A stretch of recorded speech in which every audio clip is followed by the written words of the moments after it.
नमस्कार दोस्तों, मैं आशीष शुक्ला आयुर्वेदा विजन चैनल पर आप सभी प्यारे साथियों का बहुत बहुत स्वागत करते हैं। मित्रों, आज हम लोग अपनी फिर एक नई क्लास लेकर आए हैं। जैसा कि इसके पहले हमने आपको पढ़ाया था विशेषण और विशेष्य, उसी क्लास को अब हम आगे बढ़ाएंगे, क्योंकि उस दिन हमने केवल और केवल क्या किया था, विशेषण की, विशेष्य की, प्रविशेषण की परिभाषा जानी थी। उसके बाद फिर हमने आपको बताया था कि विशेषण के भेद कितने होते हैं, प्रकार कितने होते हैं और विशेषण कितने होते हैं, विशेषण की अवस्था कितनी होती है। ठीक है, तो दोस्तों आज हम फिर वही क्लास को आपके सामने लेकर आए हैं कि उसी के आगे अब हम देखेंगे कि जैसा कि आपको विदित होगा कि हम केवल और केवल विशेषण के भेद पढ़े थे कि विशेषण के कितने भेद होते हैं। और मित्रों, आज एक बात और आपको बता दें, जैसा कि आज 27 जनवरी बीत चुकी है, मतलब कि इसमें जो डेट चल रही है वह कौन सी चल रही है, 27 जनवरी की चल रही है। ठीक, अब यह 27 जनवरी जो है 2024 वाला है। अब इसमें आज से लेकर अब तक आपके पुलिस के एग्जाम में बहुत कम समय बचा है।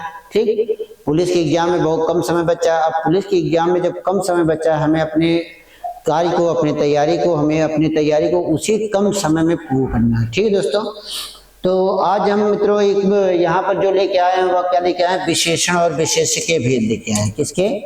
विशेषण और विशेष्य के भेद लेकर आए हैं। ठीक है, विशेषण और विशेष्य जो यह हमने पढ़ा था, उस विशेषण विशेष्य में हमने क्या बताया था, विशेषण के भेद बताए थे। किसके? विशेषण के भेद बताए गए थे। विशेषण के कितने भेद होते हैं, यह आपको हमने बताया था 4।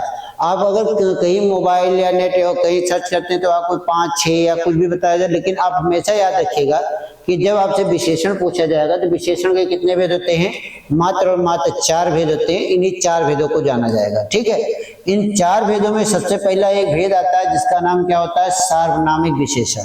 ठीक, क्या नाम होता है जिसका नाम क्या होता है, सार्वनामिक विशेषण होता है। ठीक, नंबर 1 क्या हो जाता है भैया, सार्वनामिक विशेषण हो जाता है। यह सार्वनामिक विशेषण किसे कहते हैं, बात किसकी आ जाती है, सार्वनामिक विशेषण की। अगर आपसे पूछा जाए कि सार्वनामिक विशेषण किसे कहा जाता है, अगर आपसे पूछा जाए कि सार्वनामिक विशेषण किसे कहा जाता है, तो आप हमें बताइए कि सार्वनामिक विशेषण कहते किसे हैं।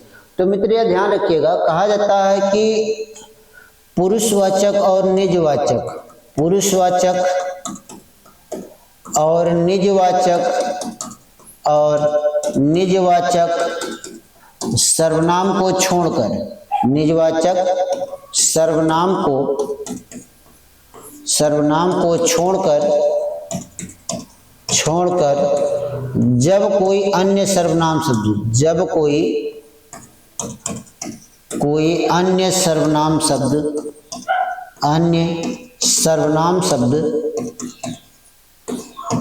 शब्द किसी संज्ञा के पहले आते हैं, किसी संज्ञा के पहले आते हैं, तो उसे क्या कहते हैं हम, तो उसे सार्वनामिक विशेषण कहते हैं। उसे क्या कहा जाता है, सार्वनामिक विशेषण कहते हैं। ठीक, तो उसे क्या कहते हैं हम, सार्वनामिक विशेषण कहते हैं। तो मित्र यहाँ तो यह बात तो क्लियर हुई ना कि हमने आपको यहाँ पे यह बताया कि जब वो किसी, मतलब कि क्या हमने आपको क्या क्या बता दिया, तो यह ध्यान रखिएगा, हमने आपको बताया क्या कि पुरुषवाचक और निजवाचक सर्वनाम को छोड़कर जब कोई अन्य सर्वनाम शब्द किसी संज्ञा से पहले आते हैं, किसी संज्ञा के पहले आते हैं, तब उसी को हम क्या नाम दे देते हैं, सार्वनामिक विशेषण नाम दे देते हैं। या तो इसकी रही परिभाषा, लेकिन मित्र यहाँ पे यह ध्यान रखिएगा, जैसा कि हमने आपको सर्वनाम जब पढ़ाया था तो उसमें हमने आपको बताया था कि सर्वनाम की संख्या कितनी होती है, हमने आपको बताया था। ठीक है, हमने आपको वहां पे यह बताया था सर्वनाम की संख्या, इधर देख लीजिएगा, ध्यान से देखिएगा, हमने आपको बताया था सर्वनाम की संख्या। तो आप अपने दिमाग में यह रखिएगा, हमने जब वहां सर्वनाम की संख्या बताई थी, संख्या कितनी बताई थी, 11 बताई थी। संख्या कितनी बताई थी, 11 बताई थी। और 11 में सबसे पहले हमने किसकी बात कही थी, मैं की बात कही थी और तू की बात कही थी। फिर किसकी बात कही थी, आपकी। ठीक, फिर एक बात आई थी जिसका नाम क्या हुआ था, यह और वह हुआ था। अब फिर उसके बाद फिर क्या आया था, कोई और कुछ आया था, कोई और कुछ आया था। फिर उसके बाद एक आया था जिसे जो और सो कहा गया था, और उसके बाद फिर क्या आया था, कौन और क्या आया था, कौन और क्या आया था। यह हमने आपसे सर्वनाम की या संख्या की बात कह रहे, सर्वनाम की कितनी संख्या हो गई, 11 संख्या हो गई। ठीक, अब जैसे मैं और तू की बात करते हैं, मैं और तू क्या हो जाएगा, पुरुषवाचक हो जाएगा, और आपकी बात कहेंगे तो क्या हो जाएगा, निजवाचक हो जाएगा। ठीक, जब यह हवा की बात कहेंगे तो क्या हो जाएगा, निश्चयवाचक हो जाएगा, और कोई और कुछ कहेंगे तो क्या हो जाएगा, अनिश्चयवाचक हो जाएगा। क्या हो जाएगा, अनिश्चयवाचक। जो और सो की अगर हम बात करते हैं तो वह संबंधवाचक हो जाता है, और कौन और क्या की बात करते हैं तो क्या हो जाता है, प्रश्नवाचक हो जाता है। तो मित्र यहाँ ध्यान रखिए, हमने कितने को छोड़ने की बात कही, हमने 2 को छोड़ने की बात कही है। 2 का मतलब कि क्या होगा कि हम इतने को छोड़ देंगे, इतने शब्दों को हम नहीं लेंगे। कब नहीं लेंगे, संज्ञा के पहले नहीं लेंगे। अब हम लेंगे कितने को, इतने शब्दों को क्या लेंगे, किसी संज्ञा के पहले लेंगे। जब इतने शब्दों को किसी संज्ञा के पहले लिया जाएगा तब उसे हम क्या कह देंगे, निजवाचक सर्वनाम, तब उसे हम क्या कह देते हैं, सार्वनामिक विशेषण कह देते हैं। ठीक, अब देखिए जैसे हमने यहाँ पे कहा कि सार्वनामिक विशेषण में कहा कि पुरुषवाचक और निजवाचक सर्वनाम को छोड़कर जब कोई अन्य सर्वनाम शब्द किसी संज्ञा से पहले आते हैं तो उसे हम क्या कहते हैं, सार्वनामिक विशेषण कहते हैं। ठीक, अगर हम कहते हैं कि अगर हमने आपको एक उदाहरण दिया, अगर हमने आपसे क्या उदाहरण, हमें कुछ मजदूर की आवश्यकता है, हमने कहा हमें कुछ मजदूर की आवश्यकता है, मजदूर की आवश्यकता है। ठीक, हमने क्या कहा, हमें कुछ मजदूर की आवश्यकता है। ठीक, तो जब आपको मित्र इस तरह का अगर वाक्य अगर आपको मिलता है तो आप इसमें सबसे पहले यह देखेंगे कि इसमें कहाँ पर सर्वनाम संज्ञा का पद है। ठीक, तो संज्ञा के पद के रूप में कौन मिलता है हमें, संज्ञा के पद के रूप में कौन मिलता है, मजदूर मिलते हैं, मजदूर संज्ञा है। संज्ञा के पहले क्या आया है, कुछ आया है, तो यही कुछ क्या हो जाएगा, सार्वनामिक विशेषण कहलाएगा। ठीक, यही कुछ आने से क्या हो जाएगा, सार्वनामिक हो जाएगा। अगर आप देख रहे होंगे तो कुछ क्या है, अनिश्चयवाचक सर्वनाम है, तब अब इसी वाक्य को हम यह भी कह सकते हैं, क्या कहा जाएगा, अनिश्चयवाचक, अनिश्चयवाचक सार्वनामिक विशेषण कह सकते हैं। क्या कहेंगे, अनिश्चयवाचक सार्वनामिक विशेषण कहेंगे। ठीक, क्या कहेंगे, अनिश्चयवाचक सार्वनामिक विशेषण कह देंगे। बात क्लियर है, बात क्लियर है ना। लेकिन ध्यान दीजिएगा भैया कि वहां पे हमने आपको 2 भेद बताए थे। कितने भेद बताए गए थे, 2 भेद बताए गए थे। 2 भेद जब हमने बताया था तो एक भेद को हमने नाम दिया था, क्या नाम दिया था, मौलिक सार्वनामिक विशेषण कहा था। क्या कहा गया था, मौलिक सार्वनामिक विशेषण कहा गया था।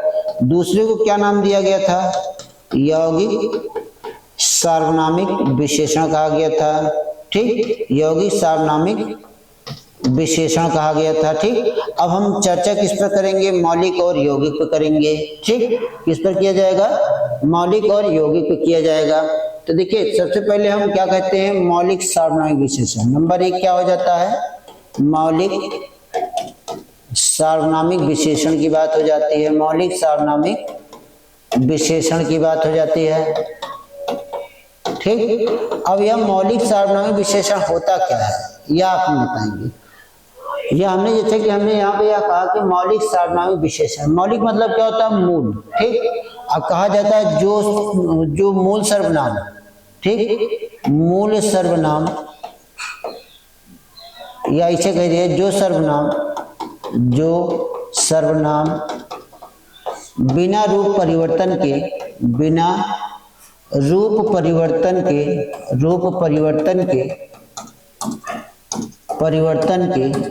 किसी संज्ञा के पहले आते हैं, किसी संज्ञा के पहले आते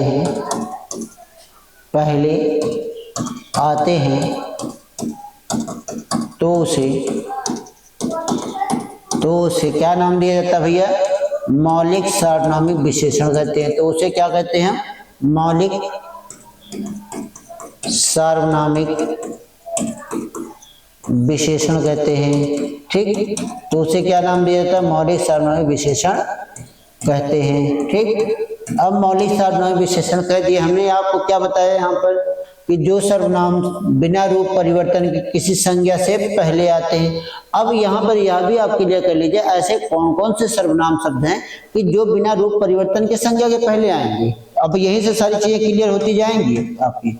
जैसे अगर हम आपसे कह देते हैं जैसे में अगर कहा जाए यह और वह, ठीक, फिर क्या कहा जाएगा, कोई और कुछ, ठीक, फिर आपसे कहा जाएगा जो और सो, ठीक, फिर क्या कहा जाएगा, कौन और क्या। इतने शब्द हमने जितना आपको बताया, इतना शब्द जब किसी संज्ञा के पहले आएगा तब उसे हम क्या नाम दे देंगे, मौलिक सार्वनामिक विशेषण कह देंगे। जैसे कहा जाए यह कार मेरी है, यह कार किसकी है, मेरी है। अब आप हमें बताएंगे इसमें कहां पर संज्ञा है, कहां पर संज्ञा है। तो यहाँ भैया जो कार है, कार क्या है, संज्ञा है। संज्ञा के पहले क्या आ रहा है, यह, ठीक, संज्ञा के पहले क्या आ रहा है, यह आ रहा है। तो अब आप हमें बताएंगे कि यह क्या कहलाएगा, यह क्या है, मौलिक है, जिसे हम क्या नाम दें, मौलिक। लेकिन जो यहाँ पर यह और वह है, यह क्या है, निश्चयवाचक है। क्या है, निश्चयवाचक है। तब हम इसे क्या कह देंगे, निश्चयवाचक सार्वनामिक विशेषण कह देंगे। क्या कह देंगे, निश्चयवाचक सार्वनामिक विशेषण कह देंगे। बात समझ में आई हमारी इतनी। यह ऐसा क्यों कहा गया, क्योंकि यह और वह क्या है, निश्चयवाचक है, इसलिए निश्चयवाचक सार्वनामिक विशेषण बन जाएगा। अगर नहीं है तो यह क्या कहलाएगा, मौलिक सार्वनामिक कहलाएगा। अगर यह दोनों नहीं है तो यह क्या कहलाएगा, केवल और केवल क्या कहलाएगा, सार्वनामिक विशेषण कहलाएगा। क्या कहलाएगा, केवल और केवल सार्वनामिक विशेषण कहलाएगा, ठीक। अगर हमने कहा कोई आदमी आ रहा है, कोई आदमी आ रहा है, अब हमने यह वाक्य लिखा, हमने क्या लिखा कि कोई आदमी आ रहा है।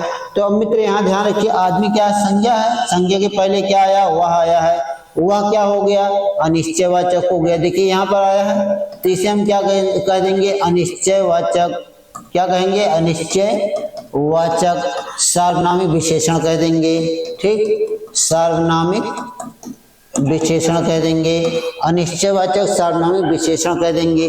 बात क्लियर है। हमने कहा जो लड़का रो रहा है या रो रहा था, कहिए रो रहा था, वह कहाँ गया।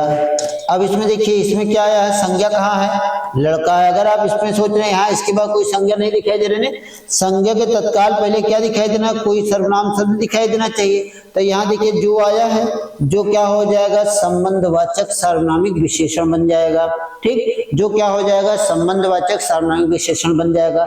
बात समझ में आ रही है ना। अगर आपसे कह दिया जाए, अगर हम आपके सामने और उदाहरण देते हैं, हमने कहा कुछ सेब टोकरी में है, कुछ सेब टोकरी में है, ठीक, कुछ सेब टोकरी में है। तो अब आप यहाँ देखिए कि यहाँ पे क्या, सेब संज्ञा, संज्ञा के पहले क्या है, कुछ है। तो मित्र ध्यान दीजिएगा, जब इस तरह से प्रश्न पूछा जाता है, अधिकांशतः हम गलती यह करते हैं कि इन सारे वाक्यों में क्या लिखे, बता देते हैं कि यहाँ पर क्या है, सर्वनाम है। लेकिन यह हम क्या हो जाए, जब हम बता के तो चले आते हैं एग्जाम में, लेकिन हमारा क्वेश्चन क्या हो जाता है, गलत मान लिया जाता है। गलत क्यों माना जाता है, क्योंकि हम ध्यान नहीं देते। हमेशा ध्यान रखिए, जब संज्ञा के पहले जो कोई सर्वनाम शब्द आएगा, सर्वनाम में कौन कौन आएगा, निश्चय होगा, संबंध होगा और प्रश्नवाचक होगा। जब इस तरह का सर्वनाम का शब्द किसी संज्ञा से पहले आएगा, तब उसे हम क्या नाम दे देंगे, सार्वनामिक या मौलिक सार्वनामिक विशेषण नाम दे देंगे। बात क्लियर हो गई ना यहाँ तक की। या हमने क्या बता दिया आपको, सार्वनामिक विशेषण बता दिया। आगे बढ़े। अब देखिए, जब इतनी बातें क्लियर हो जाती हैं तो हमारे पास एक आता है, इसी में यौगिक सार्वनामिक विशेषण आता है। क्या आता है, नंबर 2 पे क्या आता है, यौगिक सार्वनामिक विशेषण आता है। क्या आता है, यौगिक सार्वनामिक विशेषण होते हैं, ठीक। अब अगर आपसे पूछा जाए यौगिक सार्वनामिक विशेषण किसे कहा जाता है, जब आपसे पूछा जाए कि यौगिक सार्वनामिक विशेषण किसे कहा जाता है, अब देखिए यौगिक सार्वनामिक विशेषण की बात करते हैं तो कहा जाता है जब मूल सर्वनाम या जो सर्वनाम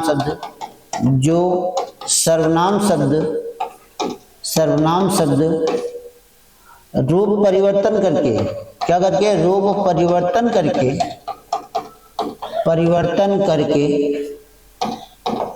करके किसी संज्ञा के पहले आते हैं, किसी संज्ञा के पहले आते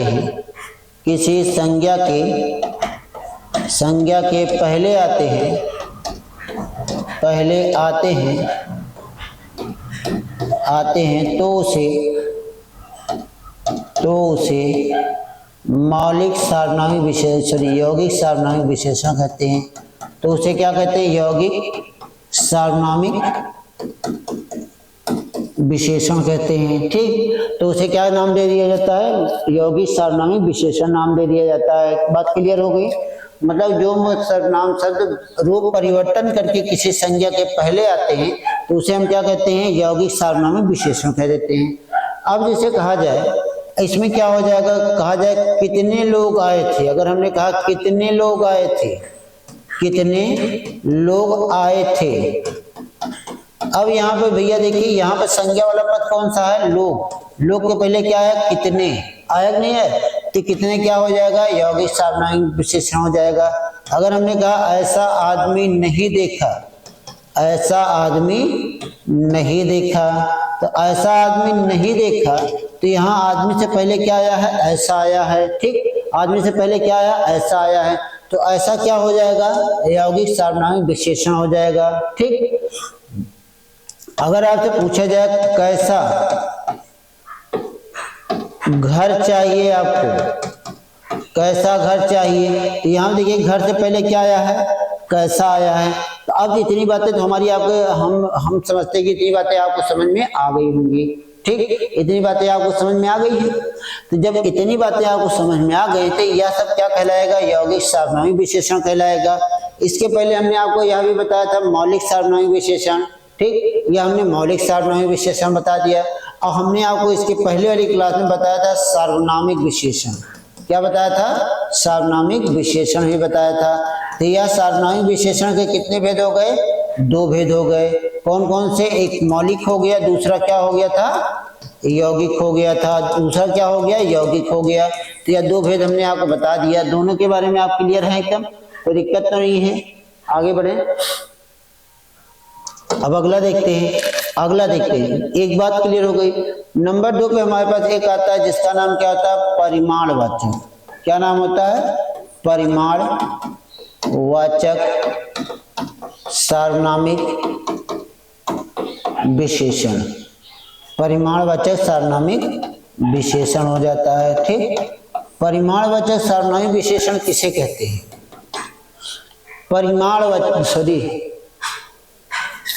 चलिए परिमाणवाचक की बात कर लेते हैं। परिमाणवाचक सार्वनामिक विशेषण किसे कहा जाता है। ठीक, अब आप बताइए परिमाण मतलब क्या होता है, यहीं से इसका अर्थ देख लीजिएगा।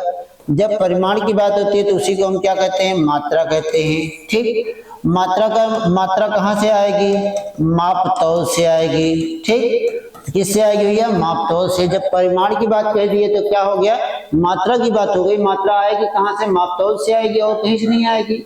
अब जब हम मापतौल की बात करते हैं, किसकी, मापतौल की, तो कहा जाता है कि जब परिभाषा दिया जाता है, कहा जाता है विशेषण के जिस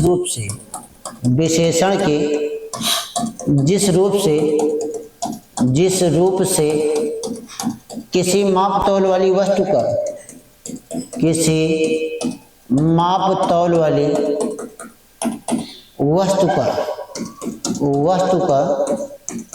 बोध होता है तो उसे क्या कहते हैं भैया, परिमाणवाचक विशेषण कहते हैं। ठीक, तो उसे क्या कहते हैं, परिमाणवाचक विशेषण कहते हैं। ठीक, तो उसे क्या कहा जाता है, परिमाणवाचक विशेषण कहते हैं। ठीक है। अब क्या होता है, जहां पर मात्रा मतलब अर्थात मापतौल की बात, मात्रा अथवा मापतौल की बात होती है तब उसे हम क्या कहते हैं, परिमाणवाचक विशेषण कहते हैं। परिमाणवाचक विशेषण क्या हो गया, मात्रा और मापतौल की बात हो गई। जैसे अगर आपसे कह दिया जाता है 1 लीटर, ठीक, जैसे कहा जाए 1 लीटर 1 लीटर, 1 मीटर, 1 मीटर क्या कहा जाएगा, जैसे कहा जाए 1 लीटर 1 मीटर, 1 मीटर। ठीक, अगर आपसे कह दिया जाए 1 इंच, 1 फीट, 1 गज, ठीक, 1 बीघा, 1 बीघा, 1 बिस्वा, ठीक, या जितने भी होंगे या सब क्या होंगे, परिमाण होंगे। अगर आपसे कह दिया जाए, यहू कह दिया जाए कुछ लीटर, थोड़ा पानी, क्या कहा जाए, थोड़ा पानी, ठीक, कुछ मीटर, कुछ मीटर, ठीक है, 125 लीटर, 125 लीटर लिख दीजिए या मीटर लिख दीजिएगा, या जितने भी शब्द होते हैं सब क्या हो जाते हैं, मात्रात्मक बोध कराते हैं। ठीक, मात्रा का बोध कराते हैं। हमने यहाँ पे यह दोनों लिख दिया, लेकिन इसी जो परिमाणवाचक होते हैं इसमें 2 रूप आते हैं। एक क्या हो जाता है, निश्चित परिणाम होता है। क्या होता है, निश्चित परिमाण होता है। अब निश्चित परिमाण मतलब क्या हो जाता है, निश्चित परिमाण का मतलब क्या होता है, जहां पर क्या हो जाती है, मात्रा निश्चित होती है। ठीक, जहां कहा जाता है, जहां मात्रा निश्चित होती है, निश्चित होती है, उसे क्या कहते हैं, उसे परिमाणवाचक कहते हैं। उसे क्या कहा जाता है, परिमाणवाचक कहते हैं। ठीक, जहां पर मात्रा क्या होती है भैया, निश्चित होती है, उसे हम क्या कहते हैं, परिमाणवाचक। अब इसमें निश्चित मात्रा क्या हो गई, जितना यह हमने लिखा है यह सब क्या हो गया, निश्चित मात्रा। जैसे कहा जाए हमें 1 किलो, 1 किलो आटा चाहिए, 1 किलो क्या चाहिए, आटा चाहिए। अब हमने कहा कि हमें क्या चाहिए, 1 किलो आटा चाहिए। अब 1 किलो क्या हो गया, निश्चित मात्रा, निश्चित मात्रा का बोध करवा रहा है ना। तो जब निश्चित मात्रा का बोध कराता रहेगा भैया, तब और हम इसका नाम दे सकते हैं। इसी को हम क्या नाम दे सकते हैं, इसी को हम क्या कहते हैं, पूर्णांक परिमाण कह देते हैं। क्या कहते हैं, पूर्णांक परिमाण कह देते हैं। ठीक, इसी को क्या नाम दे दिया जाता है, पूर्णांक परिमाण नाम दे दिया जाता है। और जैसे हमने कहा कि हमें 1.25 मीटर कपड़ा चाहिए। क्या चाहिए, 1.25 मीटर कपड़ा चाहिए। ठीक, कपड़ा चाहिए, कितना मीटर चाहिए हमें कपड़ा, 1.25 मीटर चाहिए। अब 1.25 मीटर कहा गया और मीटर कह दिया जाता, मीटर केवल और केवल कहा जाए मीटर चाहिए। ठीक, मीटर अनिश्चित हो जाए, कई मीटर चाहिए, यह तो निश्चित नहीं है ना। अब हमने यहाँ पे कहा, क्या कहा, 1 किलो कहा, और यहाँ पे हमने क्या कहा, 1.25 मीटर कहा। अब यहाँ जब हमने 1 किलो कह दिया तो पूर्णांक हो गया, और 1.25 मीटर मापा जा रहा है, तब इसे हम क्या नाम दे देते हैं, अपूर्णांक नाम दे देते हैं। क्या कहते हैं, अपूर्णांक परिमाण की बात कर देते हैं।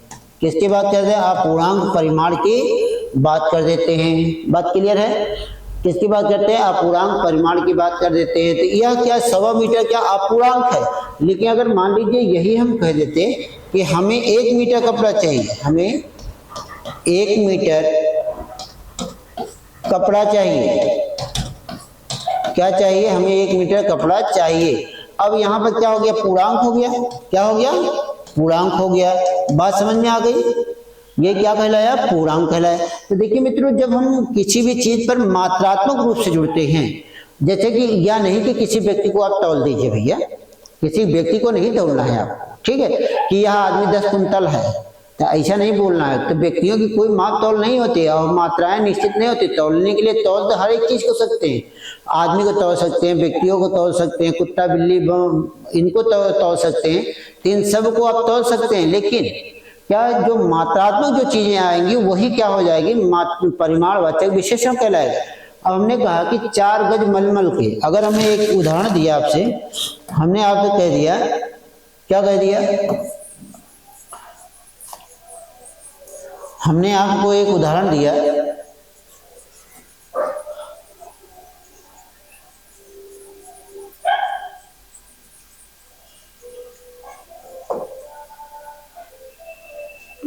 अगर हमने कहा कि 4 गज मलमल के, अगर हमने कहा 4 गज मलमल के, अब हमने सिर्फ इतना ही बोला आपसे, हमने कह दिया 4 गज मलमल के, इसमें कौन सा विशेषण का प्रयोग किया गया है। ठीक, तो अब मित्र आप तत्काल ध्यान दें, जहां पे क्या कहा गया, 4 गज, मात्रा की बात कर दिया, मलमल तो ठीक है, तो यहाँ पर क्या हो गया, यह क्या हो गया, परिमाण में क्या हो गया, निश्चित परिमाण हो गया, क्या हो गया, निश्चित परिमाण हो गया। ठीक, क्या हो गया, निश्चित परिमाण हो गया। बात क्लियर है। अगर हमने कहा कि हमने 120 वर्ग गज, क्या किया, हमने 120 वर्ग गज जमीन खरीदी, हमने क्या किया, 120 वर्ग गज तक क्या किया, जमीन खरीदी। 120 वर्ग गज क्या हो गया, निश्चित परिमाण है। हमने अगर हम कहते कुछ वर्ग गज जमीन है, कुछ वर्ग गज जमीन है, तो कुछ वर्ग गज जमीन है, तो इसमें क्या हो गया, कुछ वर्ग गज तक की बात हो गई, निश्चित हो गया। ठीक, अगर हमने कह दिया कि हमें, या आप तो कह दिया कि यह कमरा 10 फीट का है, 10 फीट का है। अब हमने यह कह दिया तो 10 फीट क्या हो गया, निश्चित मात्रा, निश्चित लंबाई हो गई ना। तो जब यह जहां पर निश्चित रूप से प्रकट करता रहता है, उसे हम क्या कहते हैं, निश्चित परिमाणवाचक विशेषण कहते हैं। ठीक, अब इसके बाद फिर एक और आता है जिसका नाम क्या हो जाता है, अनिश्चित परिमाण। क्या हो जाता है, अनिश्चित परिमाणवाचक। अनिश्चित परिमाणवाचक की बात करते हैं। अनिश्चित परिमाण मतलब क्या हो जाता है, जहां पर किसी चीज की कोई मात्रा निश्चित नहीं होती है, उसे हम क्या नाम देते हैं, अनिश्चित परिमाणवाचक विशेषण कह देते हैं। उसे क्या नाम दे दिया जाता है, अनिश्चित परिमाणवाचक विशेषण कह दिया जाता है। ठीक है, अब देखिए कि इसमें क्या होता है, निश्चित मात्रा का बोध नहीं होता है। क्या नहीं होता है, निश्चित मात्रा का बोध नहीं होता है, बोध नहीं होता है। ठीक, इसमें क्या नहीं होता है, निश्चित मात्रा का बोध नहीं होता है। अब जब निश्चित मात्रा का बोध नहीं होगा, अगर हम कहते हैं कुछ लीटर, कुछ मीटर, ठीक, अगर हमने कह दिया कि थोड़ा कपड़ा, थोड़ी चाय, यह सारे शब्द हमने लिख दिए, तो यह सब क्या कहलाते हैं, यह सब निश्चित मात्रा के बोध नहीं करवा रहे हैं ना। जब यह निश्चित मात्रा का बोध नहीं करवा रहे हैं, तब यह क्या कहलाएगा, अनिश्चित मात्रा कहलाएगी। क्या कहलाएगी, अनिश्चित मात्रा कहलाएगी। अब हमने कहा कि मेरे पास कुछ मीटर कपड़े पड़े हैं। अब हमने यह कह दिया, तो यहाँ कुछ मीटर अनिश्चित हो गया ना। अगर हमने कहा हमारे पास थोड़ा कपड़ा पड़ा है, अब इसमें क्या हो गया, यह भी निश्चित है। ठीक, अगर हम जाते हैं लोगों से कहते हैं ना, थोड़ी चाय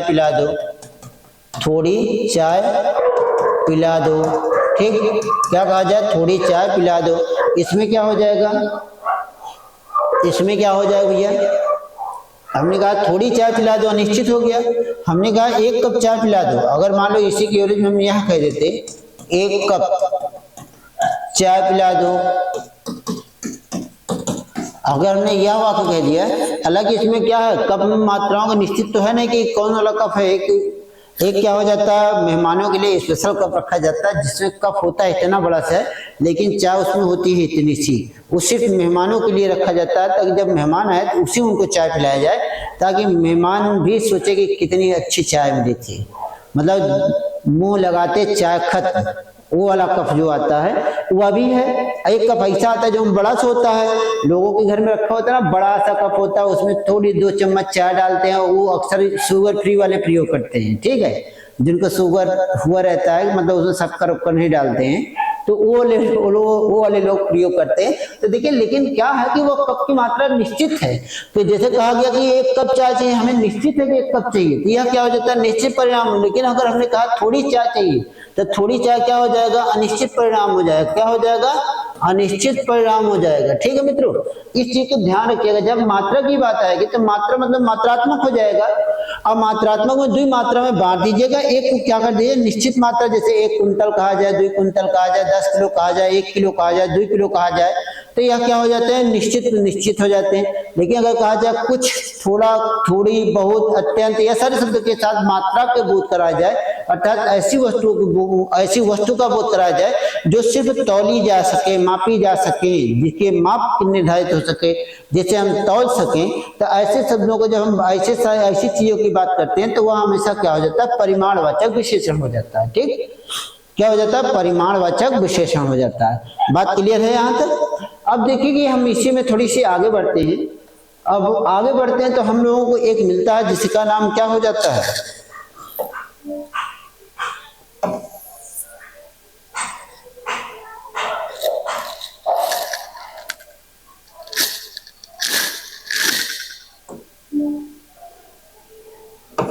अब इसके आगे जब हम बढ़ते हैं देखते हैं क्या होता है। अब इसके बाद फिर हम लोग एक नए विशेषण पे आते हैं जिसका नाम क्या होता है, गुणवाचक विशेषण होता है। क्या हो जाता है, गुणवाचक विशेषण हो जाता है, जो सबसे बड़ा विशेषण होता है, जो क्या होता है, सबसे बड़ा विशेषण होता है। ठीक, जब हम बात करते हैं किसकी, अब बात हमारी आपके परिमाण की हो गई, अब हम बात करते हैं किसकी, गुणवाचक विशेषण की। किसकी बात करते हैं, गुणवाचक विशेषण की बात करते हैं। ठीक, अब यह आपका तीसरा विशेषण हो गया। कितना, कौन सा हो गया, तीसरा विशेषण हो गया। तीसरा विशेषण क्या हुआ, गुणवाचक विशेषण हुआ। आज तो ठंड कम है, राहत है, आप लोग तैयारी अच्छे से कर सकते हैं। धूप भी बड़ी अच्छी खिली हुई है यहाँ पर, मतलब कि इस समय जब प्रयागराज की धरती पर हम इस समय विद्यमान हैं और इस प्रयागराज की धरती पर धूप बड़ी अच्छी खिली हुई है। लग रहा है कि अब ठंड जा रही है। बाकी तो जितने दिन ठंड रहे होते हैं, सिगड़े बटुरे हम खुद ही आते थे पढ़ाने के लिए। तो मित्रों, आज थोड़ा सा ठंड से थोड़ी सी राहत है, तो थोड़ा सा आप लोग धूप का एंजॉय करिएगा, क्लास को अच्छे से देखिएगा, मनन करिएगा, अध्ययन करिएगा। यदि आपको कहीं से दिक्कत आए, कहीं से कुछ चीज समझने में, सोचने में दिक्कत आए, समस्या आए, तब आप वहां हमें तत्काल आप मुझे बताइएगा। कमेंट बॉक्स में जाकर कमेंट जरूर करिएगा। ठीक है, जब आप कमेंट करेंगे तभी हमें पता चल पाएगा कि यहाँ कहाँ पे क्या कमियां हैं, क्या चीज आपको समझ नहीं आई। तो यह क्लास आपको कैसी लगी, इस चीज को आप लोग जरूर बताइएगा। कमेंट बॉक्स में जाकर जितने भी लोग हैं, सभी लोग से एक विनय है कि सभी लोग एक जो है कमेंट जरूर करिएगा। ठीक है, तो चलिए अभी तो आगे चलना है। अब हम लोग क्या पढ़ना है, गुणवाचक विशेषण पढ़ना है। क्या पढ़ना है, गुणवाचक विशेषण पढ़ना है। मित्र यह ध्यान रखिएगा, गुणवाचक विशेषण कहते किसे, कहा जाता है विशेषण के जिस रूप से, विशेषण के जिस रूप से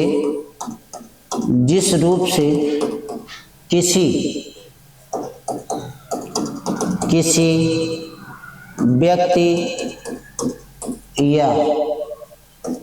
व्यक्ति या वस्तु के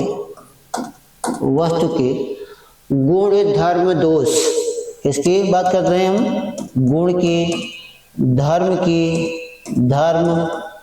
दोष, काल, रंग, अवस्था आदि के भाव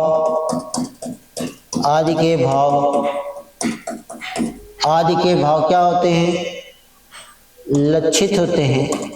क्या होते हैं, लक्षित होते हैं। तो उसे क्या नाम देते हैं हम, गुणवाचक विशेषण कहते हैं। तो उसे क्या नाम देते हैं, गुणवाचक विशेषण कहते हैं। ठीक, अब हमने कहा कि विशेषण के जिस रूप से किसी व्यक्ति अथवा वस्तु के गुण, धर्म, दोष, काल, रंग, अवस्था आदि के नाम का क्या हो जाता है, बोध होता है, तब उसे हम क्या कहते हैं, गुणवाचक विशेषण कह देते हैं। अब भैया देखिए, जो गुणवाचक विशेषण होता है, या काल मतलब क्या हो जाता है, समय का भी बोध कराता है। ठीक, किसका बोध कराता है, समय का। यही क्या हो जाता है, रंग का बोध कराता है। ठीक, यही आपके क्या करता है, अवस्था का बोध कराता है। ठीक है, अब जब रंग की बात करेगा तो लाल पीला नीला काला की बात करेगा, लाल पीला नीला। ठीक, इसकी बात करेगा। अवस्था मतलब पतला दुबला की बात करेगा, पतला दुबला की बात करेगा। जवान बूढ़ा दुबला की बात करेगा, जवान और बूढ़ा बूढ़ा की बात करेगा। ठीक, क्लियर है। अब गंध दुर्गंध की बात होती है, गंध और दुर्गंध की भी बात होती है, गंध और दुर्गंध की भी बात होती है। ठीक, दुर्गंध की बात होती है। मतलब इसमें जितने भी भावगत जितनी भी बातें होती है वह सब कहाँ पर चली आती हैं, काल वो गुणवाचक विशेषण में आ जाता है। काल का मतलब क्या हो जाता है, जैसे आप कहते हो ना भूत, भविष्य, भविष्य, वर्तमान। ठीक, वर्तमान, नया पुराना, नया पुराना। ठीक, नूतन की बात करें, नूतन, अर्वाचीन, क्या कहा, अर्वाचीन, प्राचीन, प्राचीन। इन सारी चीजों की जब बात होती है तो वह सब क्या हो जाता है, सब क्या हो जाते हैं, गुणवाचक विशेषण हो जाते हैं। लेकिन भैया एक बात यह ध्यान रखिएगा, गुणवाचक जो विशेषण होता है, गुणवाचक विशेषण की संख्या निश्चित नहीं होती। गुणवाचक विशेषण की संख्या निश्चित नहीं होती है, ध्यान रखिएगा, निश्चित नहीं होती है। ठीक, इसके कितने, इसके अनंत भेद होते हैं। ठीक, इसके क्या हो जाते हैं, अनंत भेद की बात कही जाती है। ठीक, मतलब गुणवाचक विशेषण का कोई अंत नहीं होता है। ठीक, इसका कोई अंत नहीं होता है। इसमें जितनी भी चीजें होती है सब क्या हो जाती है, गुणवाचक विशेषण के अंतर्गत आती है। ठीक, जैसे अगर आपसे उदाहरण देते हैं, अगर कहा जाए भगवान श्री कृष्ण, अगर कहा जाए भगवान श्री कृष्ण, ये हमने कहा श्री कृष्ण, श्री कृष्ण दुष्ट कंस का वध किया। हमने यह जब कह दिया कि भगवान श्री कृष्ण दुष्ट कंस का वध किया, अगर आपसे पूछा जाए कि इस वाक्य में कौन सा ऐसा शब्द है कि जो क्या है कि विशेषण है, पहले आप यह जानेंगे विशेषण की बात करिए, तब हम इसके भेदों की बात करते हैं। तो चलिए आप लोग बताइए कि इसमें कौन सा ऐसा है जो किसकी बात कर रहा है, किसकी बात कर रहा है, गुणवाचक विशेषण, मतलब कि जो शब्द विशेषण हो उसकी बात बताइए। आप में क्यों, कौन सा है गुणवाचक विशेषण।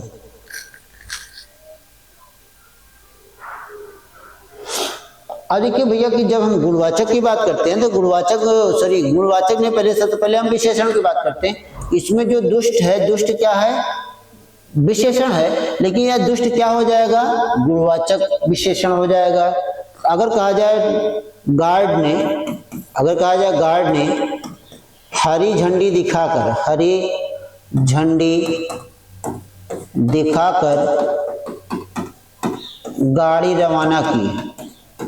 गाड़ी को रवाना किया। अब इस वाक्य में क्या हो गया भैया, हरी हो गया। क्या हो गया, हरी हो गया। ठीक, हरी हो गया ना। अगर कहा जाए, थोड़ी सी साफ करेंगे इसको हम, अगर कहा जाए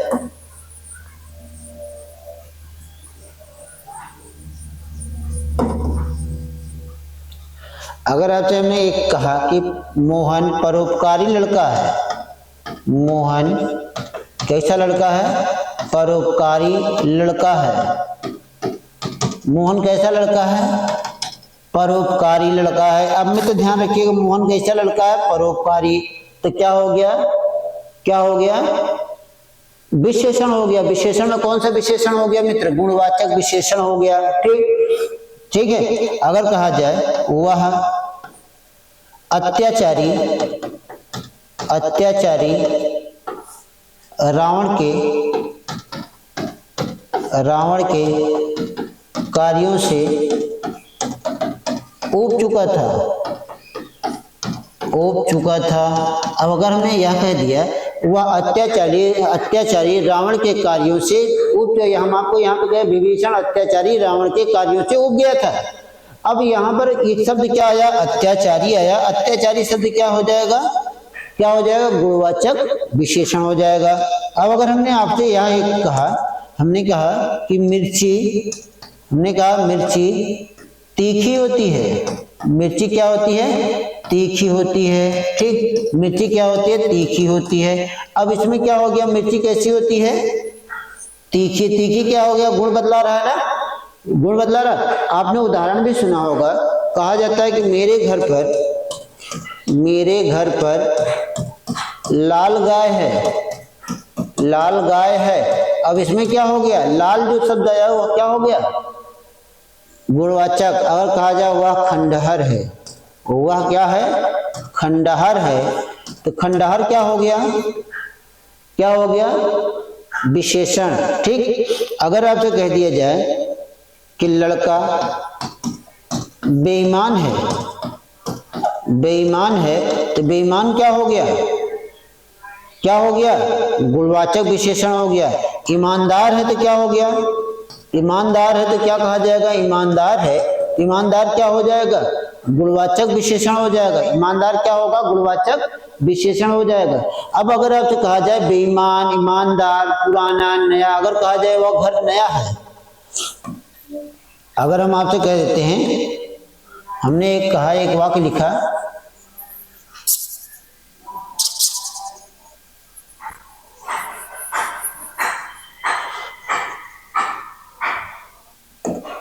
आपने कहा वह लड़की काली है। अब हमने यहाँ पे काली शब्द कहा, काली क्या विशेषण हो गया। अगर कहा जाए वह भवन, वह भवन क्या है, पुराना है, इसमें पुराना क्या हो गया भैया, गुणवाचक विशेषण हो गया, क्या हो गया, गुणवाचक विशेषण हो गया। क्लियर है। अब देखिए और एक खास बात यह जानिएगा, जब यह जो गुणवाचक होते हैं, हमने आपको बताया था गुणवाचक विशेषण की संख्या क्या होती है, अनंत होती है, मतलब इसका कोई निश्चित संख्या नहीं होती है। लेकिन कहीं कहीं आपको इसकी संख्या कितनी मानी जाती है, 6 मान ली जाती है। संख्या कितनी मान ली जाती है, कहीं कहीं पर 6 मान ली जाती है, लेकिन यह 6 गलत होता है। क्यों, क्योंकि गुणवाचक केवल 6 तो होते नहीं। हमने भी आपको बताया ना कि एक तो यह हो गया गुण, दूसरा धर्म, तीसरा दोष, काल, रंग, अवस्था, 1 2 3 4 5 6, ठीक। अब दोष जितना भी होता है, गुण, धर्म, दोष, दशा, स्थिति, स्वभाव, जब हम कहते हैं वह मुस्कुरा रहा है, ठीक, वह मुस्कुरा रहा है, क्या कहा गया, मुस्कुरा रहा है, तो वह मुस्कुरा रहा है, या मुस्कुरा मतलब स्वभाव है ना उसका। अगर कहा जाए वह दुष्ट प्रवृत्ति का है, ठीक, और लड़का क्या है, चंचल है, यह भी स्वभाव है ना। एक अवस्था तो और बढ़ गई हमारी आपकी। लेकिन यह ध्यान रखिएगा, जब गुणवाचक की बात करते हैं तो गुणवाचक विशेषण की संख्या क्या होती है, अनंत होती है, संख्या सीमित नहीं होती है। तो इसको आप लोग ना मानिएगा संख्या 6 को एकदम किनारा पकड़ा दीजिएगा। लेकिन चलिए इसमें इसी में एक और बात हो जाती है।